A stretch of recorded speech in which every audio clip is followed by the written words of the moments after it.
Ինչպես տեղեկացրել ենք, ներկուսակցական ընտրություններից հետո ՔՊ-ում արշալույսները խաղաղ չեն։ Պատգամավորական ֆրակցիայում խուլ դժգոհություն կա ներկուսակցական ընտրություններում ոմանց ստացած ձայների առումով եւ հիմնավոր կասկածներ, որ ՔՊ տեխնացուները չեն ենթարկվել կուսակցական որոշմանն ու գաղտնի քարոզարշավ են արել, ուղղորդել ընտրիչ պատվիրակներին, ինչի արդյունքում էլ ոմանք անբացատրելի բարձր քվեներ են ստացել, ոմանք անբացատրելի ցածր։ Մեզ ասացին, որ որոշ պատգամավորներ Նիկոլ Փաշինյանի հետ հանդիպում են պահանջել, որպեսզի քննարկեն այս քվեարկության արդյունքները եւ բացահայտեն զեղծարարներին։ Գուցե հարցը քննարկեն առաջիկա 5 շաբթի կուսակցության նախաձեռնող նիստի ժամանակ։ Միևնույն ժամանակ ՔՊ շարքերում վստահ են, որ զեղծարարությունների բացահայտման գործընթաց չի լինելու, հո աշխարհով մեկ չեն խայտարակվելու, որ անգամ ներկուսակցական ընտրություններն են կեղծում եւ Նիկոլ Փաշինյանը սովորության համաձայն բոլորին կուտ է տալու, ասելով թե կարևոր չէ ով որտեղում է, իրենց հաղթանակի պարագայում ոչ մեկն անգործ եւ չգնահատված չի մնա։ Նա բոլորից լավ է հասկանում, որ հակառակ դեպքում աբիժնիկներն ընտրությունները կբոյկոտեն, չեն աշխատի,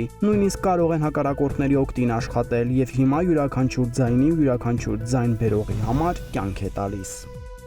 Հանրապետություն կուսակցության նախագահ Հայաստանի թիվ 1 հակառուս Արամ Սարգսյանը, որի քաղաքական գաղափարախոսությունը հիմնված է Ռուսաստանի դեմ, պարզվում է իրական կյանքում ընդունում է, որ Հայաստանը չի կարող փոխվել Ռուսաստանից, քանի որ մեր տնտեսությունն իր բոլոր թելերով կապված է ռուսական շուկայի հետ։ Հայ գործարարներից մեկը, որը վերջերս հանդիպում է ունեցել Արամ Սարգսյանի հետ, մեզ պատմեց, որ մասնավոր զրույցում Զավենիչն ընդունել եւ խոստովանել է, որ Հայաստանի ապագան առանց Ռուսաստանի մշուշոտ է, քանի որ մեր տնտեսությունը գրեթե ամբողջովին կախված է ռուսական շուկայից։ Իդեպ այդ կախվածությունը հատկապես մեծացել է Նիկոլ Փաշինյանի իշխանության օրով, երկրորդ նախագահը օրինակ իր վերջին ասուլիսում նշեց, որ 2025-ին ՀՀ խոշոր հարկատուների առաջին տասնյակում 8 կազմակերպություն իրենց բիզնես գործունեություն իրականացնում են ՌԴ-ի հետ ներկրումների եւ արտահանումների միջոցով։